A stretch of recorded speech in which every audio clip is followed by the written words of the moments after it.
I'm just trying to do the patented Sergio awkward pause. Yeah. Welcome to Wade in the Dry. This is a Minnesota edition. This is Joshua Lawyer. This is Sergio Lopez. And we're about to spit hot fire of horror for you. Damn, son, where'd you find that? I got my connections on sound bites. Don't worry about it. It's a Russian website, so it's pretty exclusive. Awesome. So this episode's topic is obsession with perfection versus profitability. Yeah. Yeah. So, yeah, I don't remember why I decided or came across this idea of a potential something to talk about, but I don't know what kicked it off, but it's the simple idea of like obsessing over getting something perfect, and kind of creating a stagnant environment because of that. We're obviously, at least to me, it is important to keep moving forward and keep pushing yourself. Right. And although we want things to be perfect, we especially as artists, we can obsess about things being exactly how we want them to be. But there's value to that.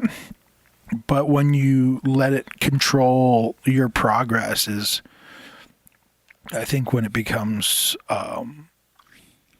something that's damaging to your career or you as an artist or whatever. So you mean profitability, like not even just like literally the money you make, but also like your, I guess, artistic like output, like. Sure. Reward or whatever. Yeah, but Sure. profitability, it's easy to see how that would convert into like profitability, as in like if I'm trying to create a body of work, but I need to make sure everything is perfect before I can release it to the world, then you literally will not be able to sell work or like, Yeah. or if I wanted to go down and like you created your online course, right? Which is, what was that called again? Paint the landscapes outdoors in 1 hour. Right. You can find that how? Themainloop.com. But yeah, like you could obsess about the class so much that you end up not being able to put it out, or even you might delay it so much that other people beat you to it. Right. And then the market becomes oversaturated. And even though your product might be superior, people have already gone through it and gotten what they might need from someone whose product isn't as good. And now you're sitting there, I don't know, frustrated or confused about why. Right. Yeah. Why you weren't as successful as you were hoping to be. Yeah.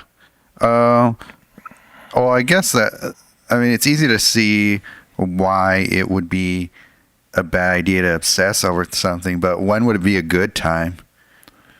I think there is some value to trying to make your paintings as good as they can be. And, and I think you get there by obsessing a little bit about it, but Sure. at some point you have to, like, trying to make something perfect is fine, but obsessing, I guess don't obsess about it not being perfect at the end of the day. But trying to get there isn't necessarily negative, but just being aware of how much you're going to let that steer the ship is, I guess, the better question.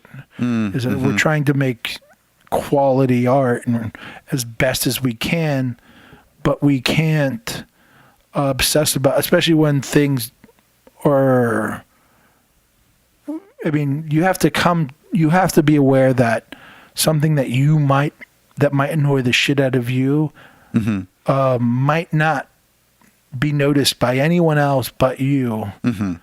And the fact that you're obsessing about it doesn't do anything for anyone except for you. So when we think about like a painting and why someone might be moved to purchase it, if you're putting 90% of work into this thing that no one else cares about, then you're just wasting your time at the end of the day. Right. Yeah. And it's for your own, I don't know, peace of mind, which I mean, or you can phrase it a different way and it sounds more correct, which is like it's for your own ego or obsessions or whatever. And then it sounds like, oh yeah. But I think you have to, I mean, it's definitely more complicated than that, but I think that's where it comes into play. Obviously, there's a peace of mind that comes with nailing a painting and you being really satisfied with how it looks at the end of the day. And if something annoys you, maybe address it, but I think it's figuring out, you know, if it's worth it, how much time this might take, you know, all those little things. Right. Yeah.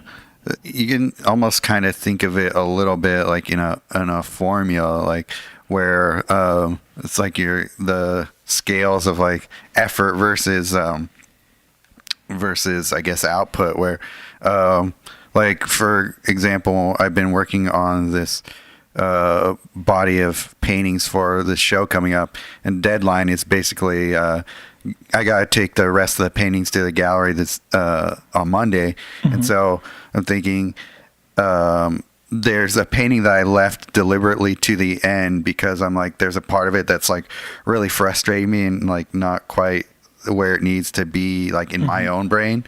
But it's probably for most of the people who would look at that painting and the parts of it that would draw them most to the painting are probably fine. It's just the part in like the bottom right corner that's just annoying the shit out of me right now. Right. It's like, okay, it's basically giving myself the time to kind of obsess on it as much as I can now, because there's like a deadline for it.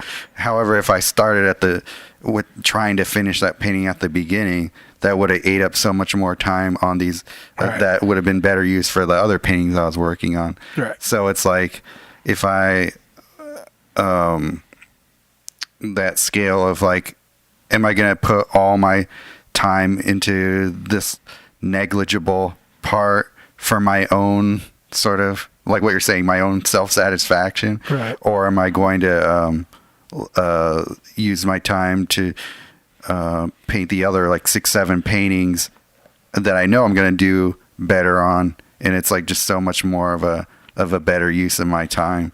So it's that the effort versus reward part of it. And there's something about like the momentum of keeping it going that sometimes can reward you with like giving you a simple solution to the problem that you would obsess about, and because you're too close to it, you can't figure it out, or even the fact that the distance might create the ability to go like, oh, it's not actually that big of a deal, like I was so obsessed about it, but now that I have some distance from it, like I actually don't care about that as much as I thought I did.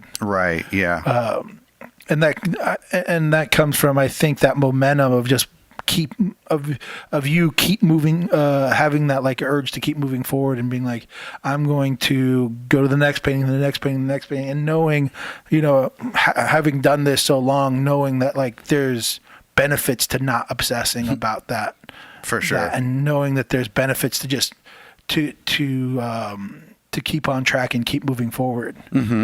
And yeah, I mean, that was, I don't know. And obviously, like, say if you're going to come out with like a bunch of clothing or something like that as an artist, let's say, oh, I want to do a bunch of clothing.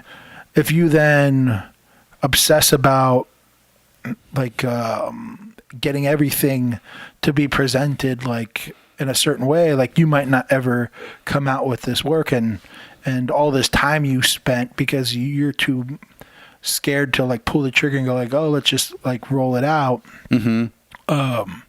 You know, that stagnation based on the fear that, you know, that it's not exactly how you want something.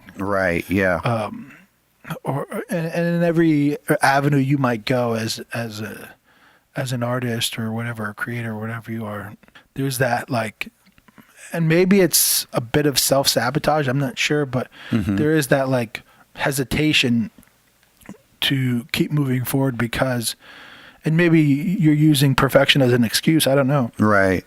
Yeah, I think that perfectionism in some way is a little bit of almost like responsibility avoidance. Like it's like if you put out something that is imperfect, you're like, oh, but then that means I'll have to, deal with the whatever ramifications of like people finding the faults in your thing and not wanting to own up to them in a way. And it's like also putting out something imperfect but ends up being really successful anyway. It's also like, oh, okay, that means I was like, I just proved myself wrong, like in a way. And I think some people don't want to admit they're wrong, like even if it's like only to themselves. Right. Yeah. You got to like bite that bullet or something at some point. Right. Like, yeah, you got to see if it succeeds or not. But that hesitation. Yeah. And basing it around the strive for perfection, or maybe the excuse that you're doing that, is making you hesitate from actually putting it out there in the world to be, judged or accepted or whatever. Yeah. Yeah. In some ways, like people can even be scared of it, like of being accepted. And it's like, oh, now there's like a pressure on me to keep doing it more and more. Right. And then that scares people too. So I feel like there's a certain amount of self-sabotage that I've observed in other people for that. Right. Yeah. And then there's other people who they have no lack of just putting their shit out there.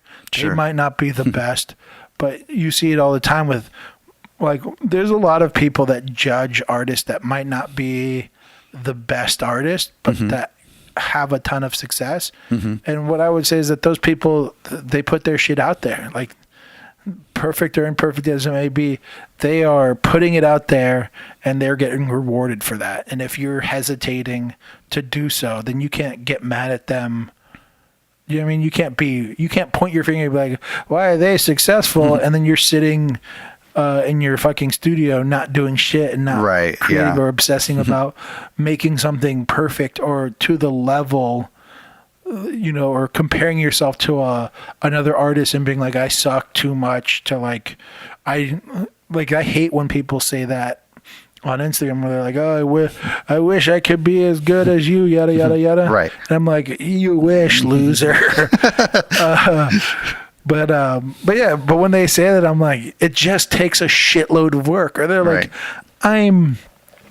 how long does it take to get this good? And they're like 15 or whatever. And you're like, a long time. Right. Yeah. Go get away from me. I'm not a pedophile. Nice try, loser. Yeah. Yeah, I mean, but yeah. Yeah. Your life, stack another life on top of it, and then you'll be there. I know. It's funny. Sometimes I'm like, well, I've been doing this for this long. And they're like, oh. Right. Because, that's the funny thing with social media is like people they see like these people that have skills, but they don't see like all the ton of work that goes into getting there, or the ton of time that so they're like, young kids that are like, I want to be this. All right. Start now. Yeah, start now, and you won't get there for a while. Yeah. Yeah, and then what's the was it Steve Kim, who's like, I think he said something to you a long time ago about like when you're able to paint those paintings, you probably don't like them anymore. Yeah. It's such a good phrase, and it's so. I always think that now whenever anyone asks me about my paintings, I'm like, you might hate my work, but right? Yeah, exactly. I don't. Oh yeah, that's right. Yeah, because I was looking at painting. There was like super realistic landscape paintings, and I was Yeah. like, yeah, this was like super early on into my landscape painting stuff. I'm like, I mean, I still think that paintings are good, but they look like they would be super boring to paint. Right. When they paint like every leaf. Yeah. Yeah, and every rock in the river. Yeah. Yeah. I would just the real way to do it is minimalism. There you go. Simplicity and minimalism. And it's the smartest way to do it. And rich people love it. Yeah, there's this guy. 'Cause they have big brains. They got the monkey injections. Yeah. There's this guy, Denis. I don't know how to pronounce his last name. It's some Russian name, like Gorodnichi or something like that. Okay. And his paintings, like, are super simplified. Like, you look at a brush stroke and it's just like this swirl of color. But when you look back at it, it's like, oh, it's a hill, like with a bunch of flowers or something on it. But yeah, it's like, to me, for some reason, that's way more impressive, like to get that much out of a brush stroke. And yeah, he cranks them out too. It seems like he's puts out a new painting, or at least one I've never seen, like every other day. And it's just because he's just so good at being efficient in that way that he just a painting every other day, and it's like as good as like most of the things that people spend hours on all the time. It's like, damn. Yeah. Well, sounds like he's collectible. Yeah. Other than being in rush, it's like, good luck getting your painting if you order it. Yeah. Awesome. Well, do we do it? How are we on time? We're at 17. I had one little quick thing that has nothing to do with any of this that I forgot to bring up on the last one that I can bring up now. Okay. Which is I want someone, maybe I'm not going to do it, but I want it. Okay, so did you see the Rudy Giuliani sweat drips recently that became really big? Sweat drips? No, Yeah. The only thing I know about Rudy Giuliani recently was the Borat thing. He do you mind looking it up on your phone so that you can have context? Okay. But and I'm not trying to. This isn't trying to be super political at all. But when I saw it, what I thought, my first thought I had was, I wish there was a Reddit account called Liberal Alex Jones, where like you could read all the messages and Oh, wow. I'm looking at the picture now. It's like his hair dye dripping down his. Yeah. and so for me, like there's all these like conspiracy theories around like Democrats being lizard people, or maybe politicians being lizard people. I don't really like know too much about it, but when I saw that, I was like, oh, it'd be so funny if there was like a satirical like version of an Alex Jones, but like a liberal version where it'd be like, they're fucking squid people.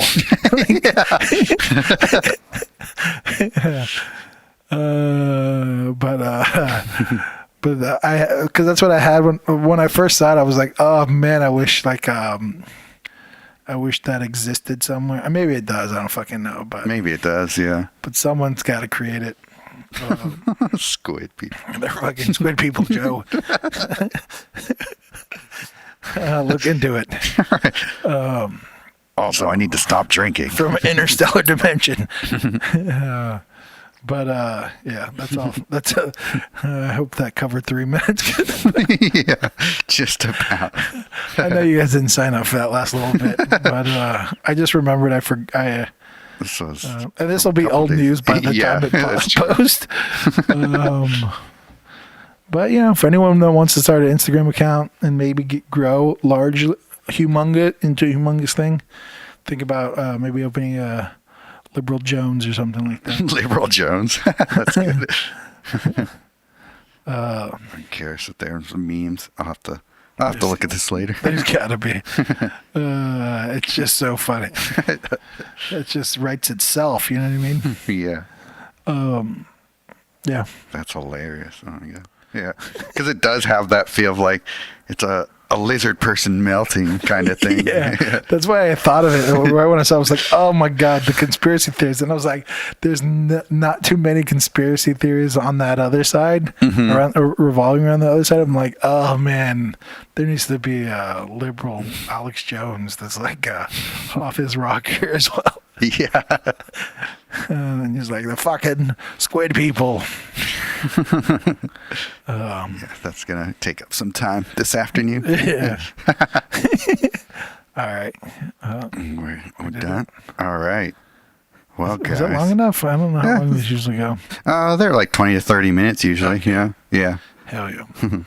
Well, guys, that's been another episode of Waiting to Dry mini-sode. So Enough! Let's paint!